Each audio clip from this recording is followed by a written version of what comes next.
નમસ્કાર મિત્રો, થોડાક જ દિવસોમાં મુંબઈમાં ગણેશ ઉત્સવની ધામધૂમથી શરૂ થઈ જશે।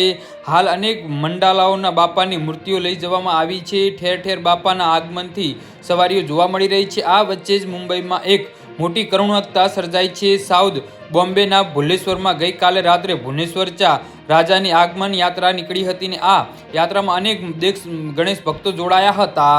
જી હા મિત્રો, અત્યારે હાલના સૌથી મોટા અને દુઃખદ સમાચાર સામે આવી રહ્યા છે। તો વાતે ગાતે બાપાને પંડાલમાં લઈ જવા રહ્યા હતા તેવી જ સમયે એક મોટી દુર્ઘટના સર્જાઈ હતી। ભાયલાથી ભુવનેશ્વર લઈ જવા રહેલી પર 22 ફૂટની ઊંચી બાપાની પ્લાસ્ટર ઓફ પેરિસની મૂર્તિ અચાનક એક તરફ નમી પડી હતી અને આટલી મોટી મૂર્તિ નમી પડતા 2 લોકોના મોત થયા છે, જ્યારે 5 લોકો ગંભીર રીતે ઇન્જર્ડ થયા હોવાના પણ અહેવાલ મળી રહ્યા છે।